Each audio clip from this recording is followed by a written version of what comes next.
Assalomu alaykum qarindoshlar, qanday ahvolinglar? Men Amerikadan doktor Mehmet iman.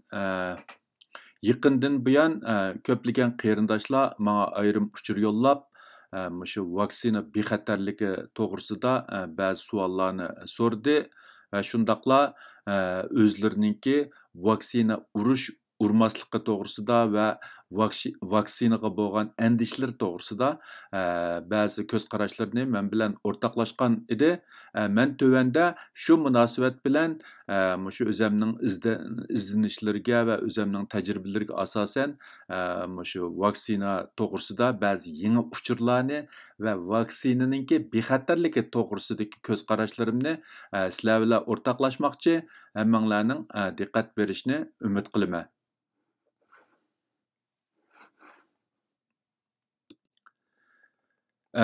Hozir hamda shu butun dunyo miqyosida 12 xil vaksina o'xshamagan darajada 108 dan ortiq davlatda amallanayotgan bo'lib, hozirga qadar 300 millionga yaqin odamga vaksina emlangan va kuniga 5 milliondan emlanib mangmoqda. U vaksinalar ichida ishlatish doirasi biroz keng bo'lgan vaksina tuvandagi 9 xil vaksina bo'lib, ularning ichida birinchisi Pfizer BioNTech vaksinasi bo'lib, bu o'tgan yil 12 oyda butun dunyoda tunji bo'lib tasdiqlangan va bozorga kirgan vaksina. Bu vaksinani Amerika bilan Germaniya şirketi birlikte ishlab chiqargan bo'lib, bu vaksinaning unumi hozir qadar 95% deb e'lon qilinmoqda. Bu vaksina Yevropa Birligi va uningdan boshqa 36 davlatda, ya'ni Amerika, Angliya, Kanada, Shveysariya, Avstraliya, Yapon qatorliq Yevropa Birligidan boshqa 36 davlatda tasdiqlanib emlanmoqda. İkincisi bo'lsa Modena şirketi ishlab chiqargan vaksina. U vaksinami Amerikaning vaksinasi bo'lib, bu vaksinaninki 94,5% unumi borligi e'lon qilinmoqda. Bu vaksina hozir shu Yevropa Birligi va uningdan boshqa Angliya, Shveysariya, Amerika, Kanada qatorliq 10 davlatda, ya'ni Yevropa Birligidan boshqa 10 davlatda tasdiqlanib emlanmoqda. Üçüncüsü bo'lsa Johnson & Johnson şirketi ishlab chiqargan vaksina bo'lib, bu vaksinani Amerika bilan Belgiya o'rtaq ishlab chiqargan. Bu vaksinaninki o'xshamagan davlatlarda ilib borgan sinoqlarning unumida ba'zi farq bor. Ya'ni Amerikada ilib berilgan sinoqning unumi 72% degan deb e'lon qilingan bo'lsa, Janubiy Afrika bilan Latin Amerikasida ilib berilgan sinoqninki natijasi 61% chiqqan. Buning asosli sababi shu balkim bu vaksinaninki shu Janubiy Afrikada paydo bo'lgan yangi turi bilan shu Braziliyani markaz qilgan Latin Amerikasida paydo bo'lgan yangi turiga bo'lgan unumininki biroz farqli bo'lish sababidan chiqqan bo'lishi mumkin deb qaralmoqda. Bu vaksina hozir amdilla yangidan tasdiqlangan bo'lib, bu asosliqi Amerika bilan Bahraynda tasdiqlanib emlashga boshlangan. To'rtinchisi vaksina bo'lsa Oxford AstraZeneca şirketiningki vaksinasi bo'lib, bu vaksina Angliya va Shvetsiya o'rtaq ishlab chiqargan vaksina. Bu vaksinaning unumi 82,4%. Bu vaksina hozir Yevropa Birligi va uningdan boshqa Angliya, Kanada, Avstraliya, Janubiy Afrika, Hindiston qatorliq 34 davlatda tasdiqlanib emlanmoqda. Beshinchisi bo'lsa Sputnik V degan şirketninki ishlab chiqargan vaksinasi bo'lib, u asosliqi Rossiyaning şirketi, uninki unumininki 91,6% ekanligini, ya'ni Rossiya taq taraf shundaq e'lon qilgan. Hozir bu vaksina Rossiya qatorliq 37 davlatda, ya'ni O'rta Osiyo va bir qism 3-chi dunyoni o'z ichiga olgan, 3-chi dunyo allarini o'z ichiga olgan 37 davlatda tasdiq qilinib emlanmoqda. 6-si bo'lsa CanSino Bio şirketininki vaksinasi bo'lib, bu Xitoyninki şirketi ishlab chiqargan vaksina, u vaksinaninki hozir e'lon qilgan unumi 65 ta 25% deb e'lon qilinmoqda. Bu vaksina hozircha shu Xitoy, Meksiko, Pokiston qatorliq davlatlarda tasdiqlanib emlanmoqda.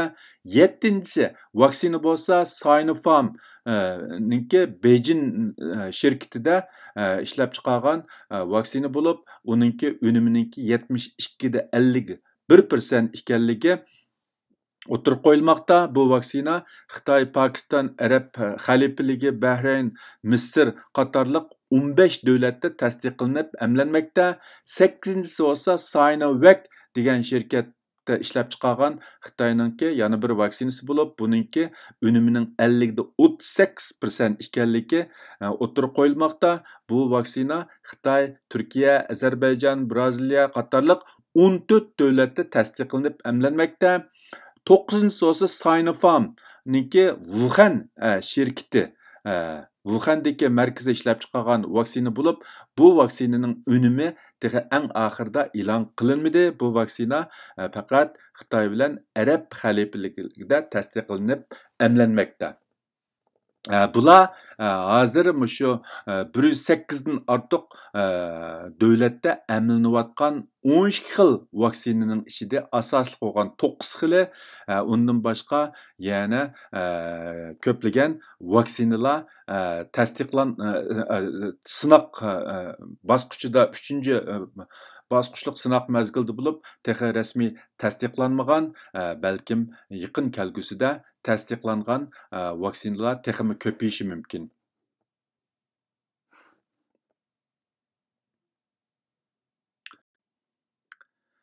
Hozir qadar hamda eng ko'p insonlar ko'ngil bo'layotgan, eng ko'p qarindoshlar mendan so'rayotgan savolning birisi vaksina bexatarmi degan savol bo'lib, har qandaq narsaninki ikki tarafi, yomon, yaxshi tarafi bo'lganga o'xshash, vaksinaning o'zguchliq xatiri va aks ta'siri bor.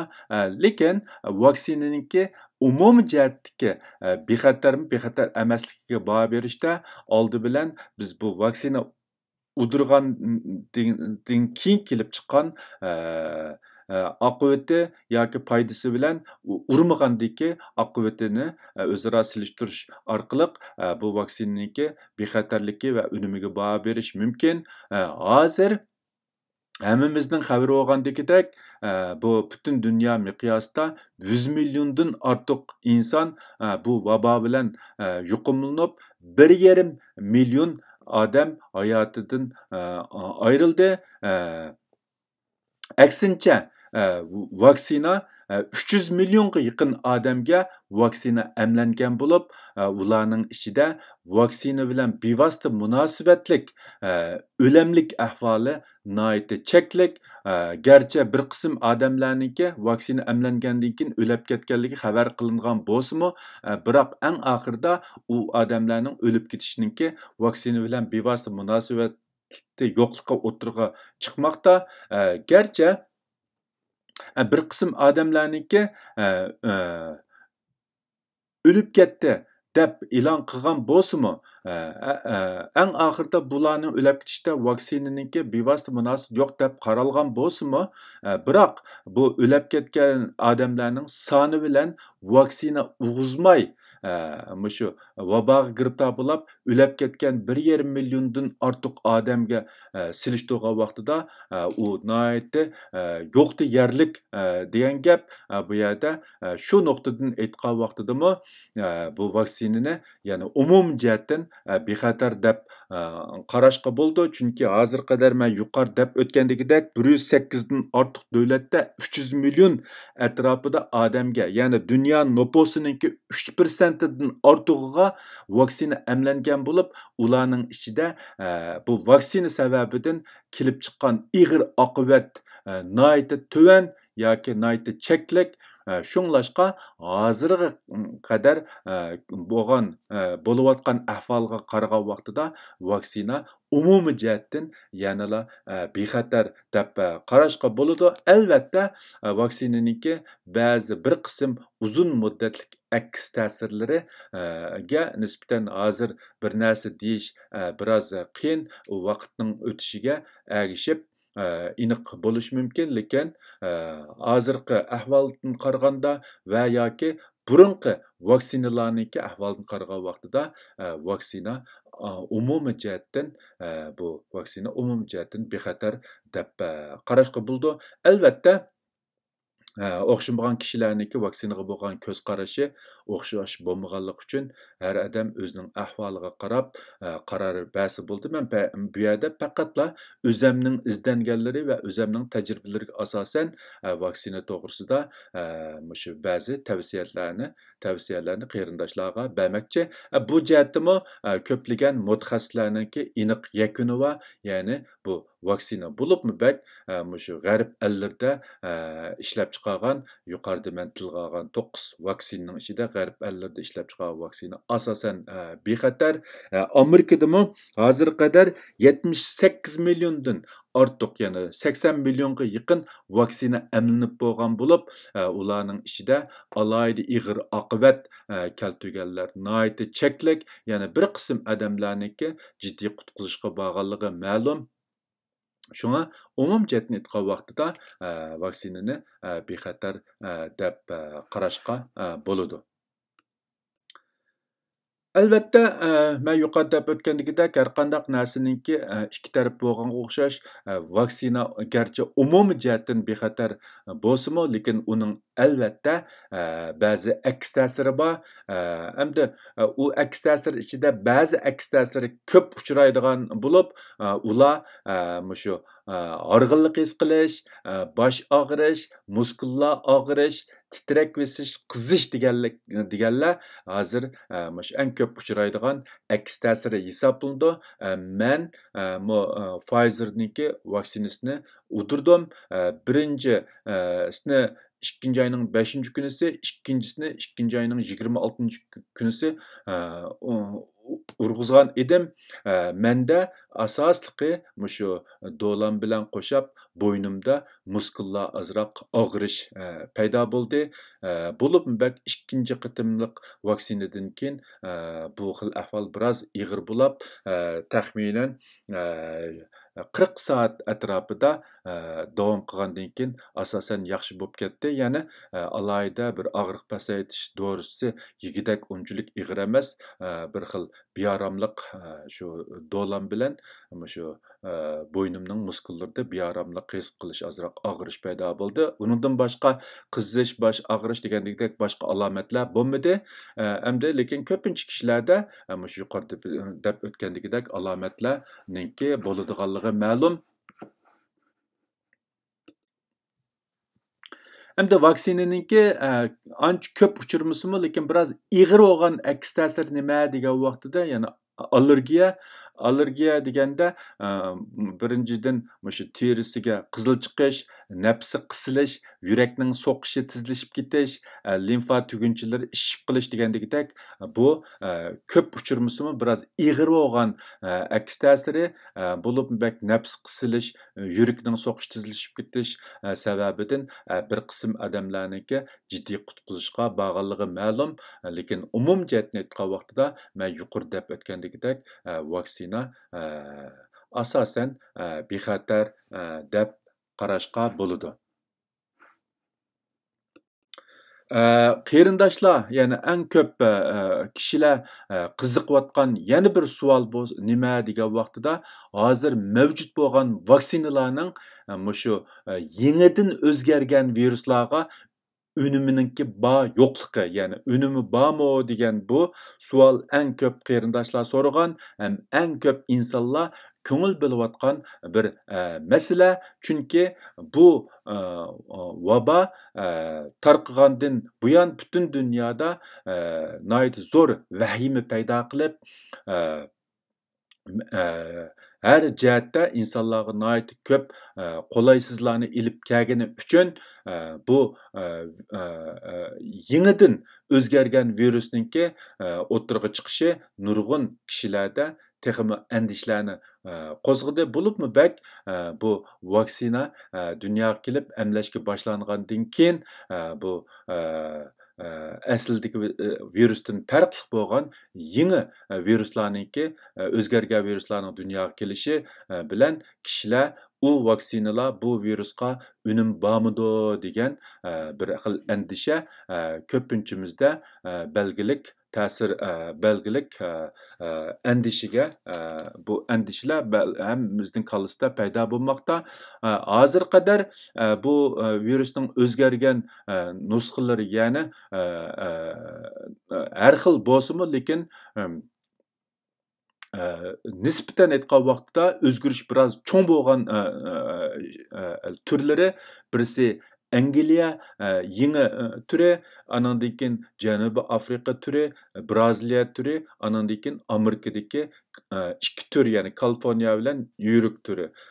Bu vaksina aslida bozor kirishdan burun, ya'ni sinoq mezgilida burunqi virus turiga asos qilib sinoq qilinganligi ma yangi paydo bo'lgan turlarga texi yetarlik sinoq qilib yetarlik sonliq ma'lumotlar bo'lmaganligi uchun uningga qanchalik unum va u to'g'risida texi aniq bir narsa deyish qiyin. Bo'libmi bak yaqinqi mezgillarda paydo bo'lgan shu Janubiy Afrika, Braziliya, Amerika, Kaliforniya va Nyu-Yorkqa yetarlik sonliq ma'lumot yo'q. Lekin Angliyadagi o'zgargan nusxasiga nisbatan o'zgargan virusga nisbatan shu hozir mavjud bo'lgan vaksinalarniki belgilik unum borligi ma'lum. Janubiy Afrika bilan Braziliyadagiga o'xshamagan qarashlar bor. Ba'zilar unumi bor deb qaramoqda, ba'zilar ancha unum yo'q deb qaramoqda. Hamda unumi bo'lgan taqdirdami bu asldagi virusga bo'lgan unumidan biroz tuvan bo'lishi mumkin. Yaqin kelgusida bu virus turlariga bu vaksinani sinov qilish orqali va bu vaksinaniki ishlatilishi orqali bu yangi turlarga unum bor yo'qlik to'g'risida texmi ko'p sonliq ma'lumotlarga erishishimiz mumkin. Hozir hamda unumi bo'lgan taqdirdami burunqidek undaq yuqori darajada unum bo'lmasligi mumkin deb qarash biroz asosiy o'rni egallaydi. Shundaqdimi meningcha agarda bexatarlik jihatda andishimiz ustidan g'olib kela olsak, meningcha yanada bu vaksinalarni emliginimiz foydali deb qarayman va qarindoshlarga bo'libmi bak shu g'arb davlatlarida ishlab chiqargan vaksinalarni emlashni tavsiya qilaman. Chunki bu unumi borligi texmi kundan kunga isbotlanmoqda.